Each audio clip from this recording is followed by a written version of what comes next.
तो चलिए स्टूडेंट्स, आज का विषय रखेंगे हिंदी की जो है व्याकरण की पुस्तक का ये सेकंड चैप्टर होता है वर्ण विचार, और जो कि बहुत ही मोस्ट इम्पॉर्टेंट चैप्टर है। किसी भी कंपटीशन एग्ज़ाम में, टीचिंग एग्ज़ाम में या किसी भी एग्ज़ाम में ये खासकर टीचर्स के लिए, जो पीआरटी टीचर्स के लिए या पीजीटी टीजीटी के लिए जो परीक्षा होती है, उसमें बेस यही चैप्टर होता है। इसी में से बहुत कुछ पूछ लिया जाता है। तो देखते हैं वर्ण विचार। वर्ण भाषा की या ध्वनि की वह छोटी से छोटी ध्वनि, वह छोटी से छोटी ध्वनि जिसके और टुकड़े नहीं किए जा सकते। पहले तो देखेंगे कि जो भाषा हमारे मुख से निकलती है उसके लिए कोई हमने कुछ एक ध्वनि चिन्ह निर्धारित कर लिए हैं, जो कि पूरी हमारी वर्णमाला है, जो कि दो भागों में स्वर और व्यंजन। तो वर्ण क्या है? वर्ण वह छोटी से छोटी ध्वनि जिसके और अधिक टुकड़े नहीं किए जा सकते, तो उसे हम वर्ण कहते हैं। अब वर्णों के समूह को वर्णमाला कहते हैं, जैसे अ, अनार, ये सभी, और क से अज्ञ तक, इन सभी को वर्णमाला कहेंगे। वर्णों के प्रकार दो प्रकार के हैं जनरली, स्वर और व्यंजन। स्वर जिन वर्णों का उच्चारण स्वतंत्र रूप से किया जाए उन्हें स्वर कहते हैं, अर्थात जिनको बोलते वक्त किसी का सहारा नहीं लिया जाता है, उन्हें हम जो है स्वर कहते हैं। स्वरों की संख्या 11 है, हम सभी को पता है। अ, आ, ई, उ, री, ए, ऐ, ओ, औ, अंग, अह। लेकिन क्या होता है कि जैसे देखिए, अगर हम मात्रा की दृष्टि से स्वर को गिनेंगे तो ये जो है 10 होती हैं मात्राएं, क्योंकि अ की कोई मात्रा होती नहीं है। आ, ई, उ, री, ए, ऐ।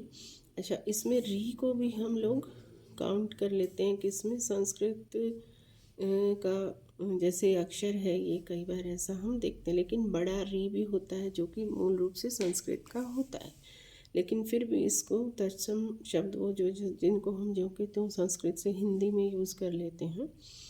और अ, ह और अंग के लिए भी, अंग और अह के लिए भी जो है इनको अयोग वाह की श्रेणी में काउंट किया जाता है, क्योंकि अंग जैसे कि अनुनासिक, अनुस्वार, कुछ शब्द अनुनासिक हैं, जैसे जिनको बोलते समय जो मुख से हवा निकलती है वो मुंह और नाक दोनों से ही निकलती है, उन्हें अनुनासिक बोलते हैं हम। जैसे कि चांद, इस तरीके से चांद जब हम बोल के देखेंगे ये शब्द, तो इसमें नाक और मुंह दोनों से ही हवा बाहर आएगी। और अनुस्वार वो होते हैं कि जिनका उच्चारण करते समय हवा केवल नाक से ही निकलती है। कुछ ऐसे अंग की बिंदी वाले शब्द होते हैं कि जिनका उच्चारण करेंगे तो हवा सिर्फ नाक से ही बाहर आएगी। फिर विसर्ग होते हैं जिनके पीछे हम ह का इस्तेमाल करते हैं, जैसे अतः, विशेषतः, प्रातः, इस तरीके से ये शब्द होते हैं, तो इनको अयोग कहा जाता है। उसके बाद है स्वरों के प्रकार। सबसे पहला प्रकार हर्षव स्वर, यानी जिन स्वरों के उच्चारण में एक से भी कम मात्रा का समय लगे, ठीक है ना। जैसे कि अ, छोटा ई, छोटा उ, री, इनको हम बहुत जल्दी से बोल देते हैं। तो हिंदी भाषा में ये हर्षव स्वर हैं जो वो 4 हैं। उसके बाद है दीर्घ स्वर। अब जिन स्वरों का उच्चारण करते समय जो है 2 मात्राओं का समय लगे, जैसे आ, ई, ऊ, इस तरीके से हम ए, आ, ई ऐसे पढ़ते हैं ना, तो उसी में हमें पता लग जाता है कि इसमें ये 2 मात्राओं का समय लगता है। अब ये जैसे 7 हैं, ये स्वर 7 हैं।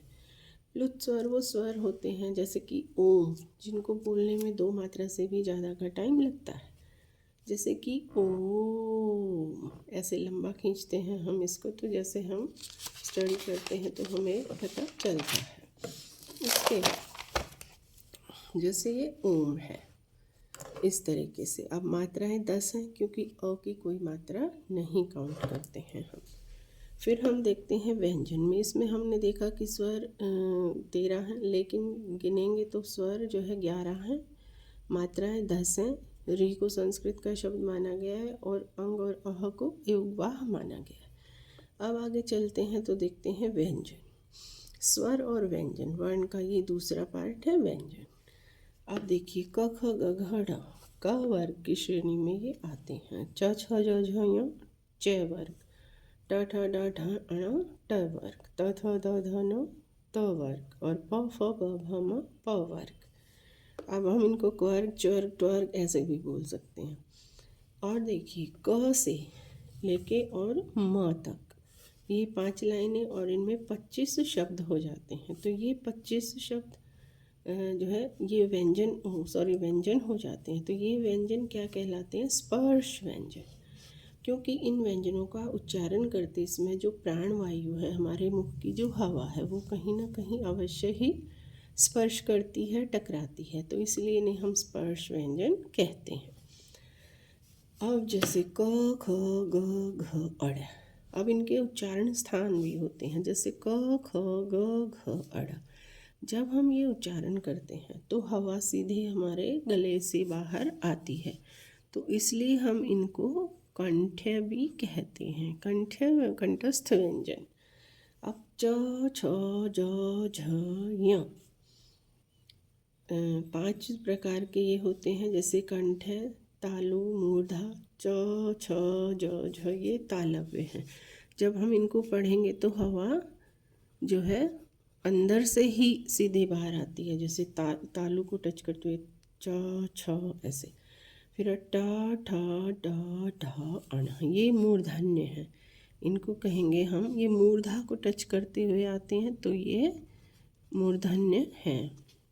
उसके बाद त थ द ध न, ये दंत्य है। क्योंकि जब हम इनका उच्चारण करते हैं तो जो है जीवा हमारे दांतों को छूती है। उसी प्रकार से प फ ब भ म, जब हम इनको भी पढ़ते हैं तो हवा जो है ओष्ठ है, इनको हम कहेंगे ओष्ठ, क्योंकि होठों का यूज इसमें होता है।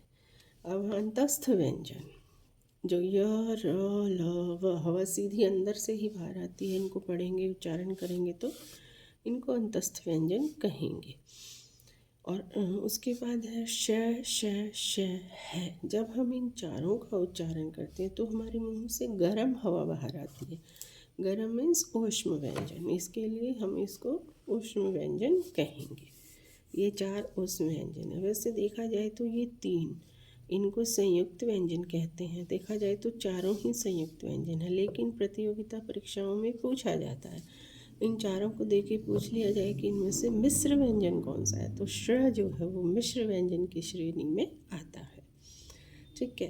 अब हम यहाँ देखेंगे य और व, क्योंकि इनको बोलने में बहुत ही कम समय लगता है तो इन्हें अर्ध स्वर की श्रेणी में भी हम काउंट कर लेते हैं। र, जब हम र को बोलते हैं र, तो हमारी जीवा जो है वापस पलटती है और बेलन की तरीके से अंदर की तरफ मुड़ती है। तो इसलिए हम र को क्या कहते हैं? लुंठित व्यंजन की श्रेणी में र आता है। अब पूछा जाए कि लुंठित व्यंजन कौन सा है, तो र जो है वो लुंठित व्यंजन है। और ल जब हम उच्चारित करते हैं तो पार्श्विक व्यंजन, पीछे से हवा दोनों साइडों से निकल जाती है, तो इसे पार्श्विक बोला जाता है र को। जैसे पार्श्विक गायक होते हैं, पीछे से जो गाते हैं तो पीछे से आवाज़ आती है, ये इस तरीके से। अब देखिए ये संयुक्त व्यंजन अक्षय, क हलंत और श, क्योंकि क के अंदर स्वर नहीं है यहाँ पे जहाँ हलंत हो जाता है। और द्र, त हलंत और र। अज्ञ जय है, वैसे ये जय हलंत प्लस य, और ये है मिश्रित व्यंजन श हलंत और र। अब देखिए इनमें अल्प प्राण और महाप्राण की कैटेगरीज भी होती हैं। अल्प प्राण वो होते हैं जिनको हम फटाक से पढ़ देते हैं, और महाप्राण में थोड़ा सा खींच के लेते हैं। तो इन्होंने कहा कि हर वर्ग का वर्ग है, जैसे 1 3 5 अल्प प्राण होता है, क ख ग घ अड़, 1 3 5 क ख ग घ अड़, इनको हम जल्दी जल्दी बोलते हैं। वैसे ही महाप्राण है, हर एक वर्ग का दूसरा और चौथा, इसको हम महाप्राण कहेंगे। च छ ज झ, ऐसे हम इन पे थोड़ा सा दबाव दे के बोलते हैं। तो ये अल्प प्राण और महाप्राण है। ऐसे ही घोष और अघोष भी हैं। जैसे कि देखिए सब, इनको अघोष या घोष बोल सकते हैं। सभी स्वर सघोष हैं, स्वर सभी सघोष हैं। प्रत्येक वर्ग का तीसरा, चौथा और पांचवा, देखिए प्रत्येक वर्ग यानी क्वर्ग, च्वर्ग और ट्वर्ग का, इन्होंने कहा कि प्रत्येक वर्ग का तीसरा, चौथा और पांचवा। इनको हम घोष कहते हैं। ये व्यंजन घोष है।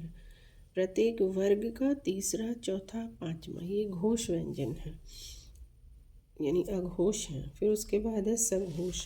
प्रत्येक वर्ग का पहला, दूसरा, पहला दूसरा है, जैसे कि वर्ग है पहला दूसरा, इनको सघोष कहते हैं। ठीक है। और एक तरीके से हम देखेंगे कि य, र, ल, व ये चारों ही अघोष में आते हैं। य, र, ल, व ये चारों ही अघोष हैं। और जबकि श, श और श ये सघोष है। इस तरीके से हमने ये वर्णन किया है। इसको हम ध्यान रखेंगे। अल्प प्राण 1, 3, 5 होता है, महाप्राण दूसरा और चौथा होता है। इसी तरीके से प्रत्येक वर्ग का तीसरा, चौथा और पांचवा अघोष है, और दूसरा और पहला और दूसरा सघोष है। इस तरीके से हमने स्वर और व्यंजन को देखा। देखिए क्वेश्चन कहीं यहाँ से बन जाते हैं, जैसे कि इनको ये व्यंजन हैं, इनको इनके प्रकार हैं, जैसे स्पर्श व्यंजन और अंतस्थ व्यंजन, औष्ण व्यंजन, संयुक्त और मिश्र व्यंजन। फिर इनके उच्चारण स्थान है, कंठ है, तालव्य, मूर्धा, दंत और ओष्ठ है। इस प्रकार से ये मोस्ट इम्पोर्टेंट चैप्टर हो जाता है।